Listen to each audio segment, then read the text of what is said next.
Anda kembali bersama kami di Prime Time Talk dan kami mengundang Anda para pemirsa untuk ikut berpartisipasi bersama kami melalui sambungan telepon di 021529000311.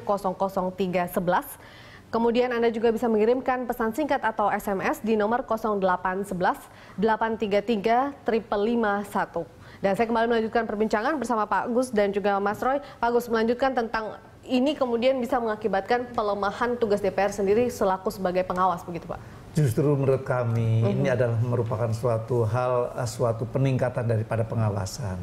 Bayangkan saja kalau anggota DPR sudah mengusulkan program A, misalnya pembangunan fasilitas peribadatan seperti ini, kan dia pasti akan secara kontinu melihat sampai sejauh mana pelaksanaan ini. Kalau dia sampai tidak berhasil, tidak selesai, masyarakat menuduhnya kepada anggota dewan. Nah, ini merupakan pengawasan yang betul-betul lebih melekat menurut saya, karena sejauh mana anggaran sudah dikucurkan kok belum selesai. Ini stucknya ada di mana? Itu yang juga merupakan menurut saya bukan hanya pelemahan, justru ini adalah penguatan daripada pengawasan. Ya, artinya karena bahasan mengenai meminta anggaran itu bukan DPR dong, Pak, bukannya harusnya dari kementerian terkait. Artinya kalau misalnya kemudian ada masalah di Dapil, kemudian disampaikan hal tersebut ke kementerian terkait. Artinya kementerian kemudian membuat program, menganggarkan dan meminta anggaran kepada, bukannya prosesnya seperti itu, Pak?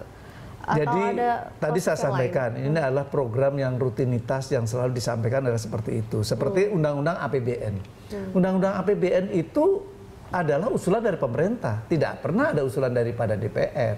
Nah, untuk itu sekarang untuk anggaran aspirasi ini ada undang-undangnya disampaikan kepada pemerintah. Ini loh ada undang-undangnya, ada namanya program aspirasi. Nah, ini juga pasti akan terkait dengan anggaran, sehingga ditata betul bagaimana supaya ini juga betul-betul terpisah daripada anggaran rutinitas dan anggaran yang difokuskan oleh pemerintah.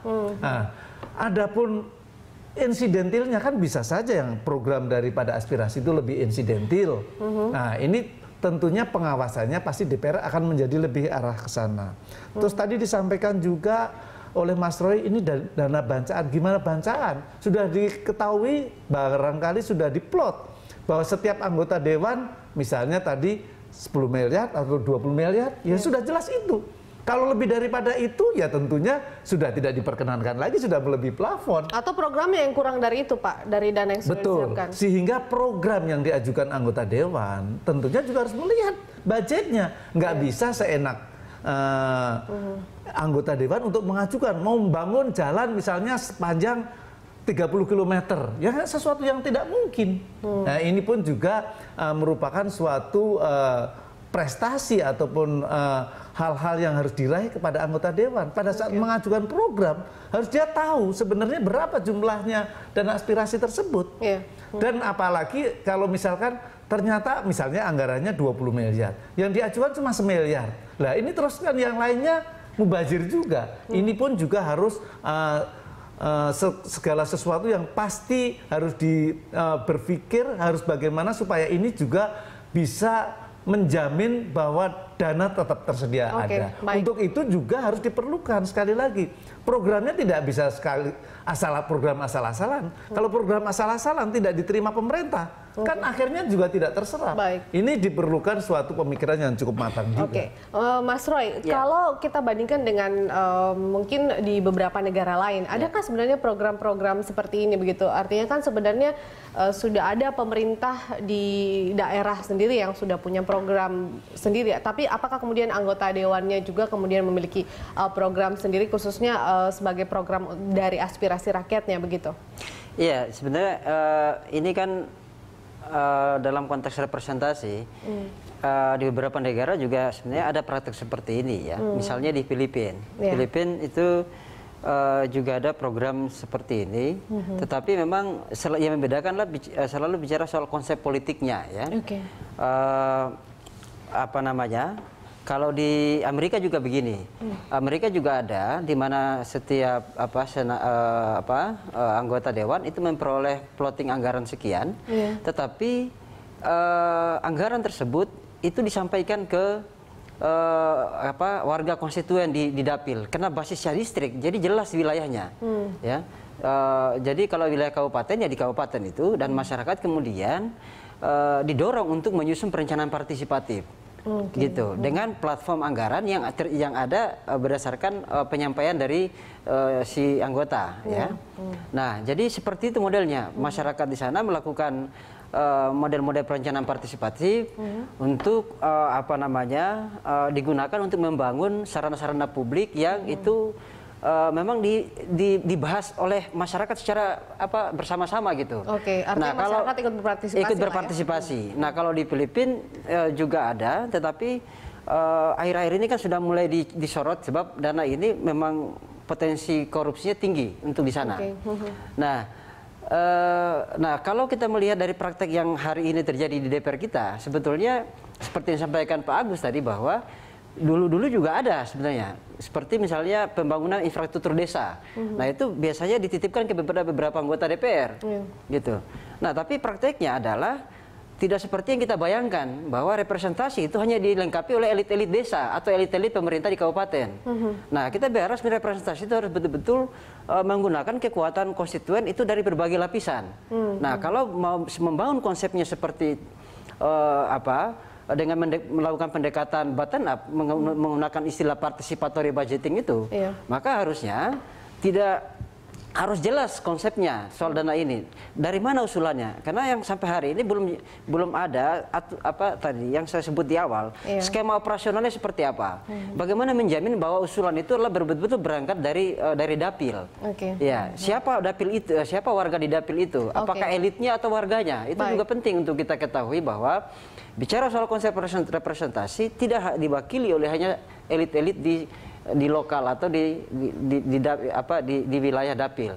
Dan lagi pula satu hal lagi bahwa ini persoalan kita adalah DPR kita yang wakili dapil.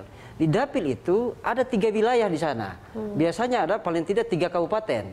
Dan seringkali memang sangat sulit bagi masyarakat untuk bisa meminta akuntabilitas anggota, sebab si anggota akan berkelit gitu loh. Sebab kalau misalnya tidak didukung di kabupaten A, dia akan berpindah ke kabupaten B. Ya, ini yang agak sulit antara konsep dan aspirasi dengan sistem politik yang rekrutmen politik kita. Maka ini penting untuk kita harus lihat ke depannya. Kalau memang DPR ingin ada semacam istilahnya ada dana aspirasi untuk mendukung representasi, harus didukung betul-betul dengan sistem yang akuntabel gitu. Baik. Dan juga itu bisa merepresentasikan konstituen di dapil. Baik, kita terima telepon dulu dari pemirsa. Halo. Halo. Ya, halo, selamat petang. Dengan siapa ini, Pak? Baik, Pak Rudi ya. Ya. Halo, selamat petang Pak Rudi. Ibu, bapak-bapak di situ semua, selamat malam. Ya. Jadi gini, kenapa sih anggota DPR sekarang lebih mementingkan uang dan uang, ya kan?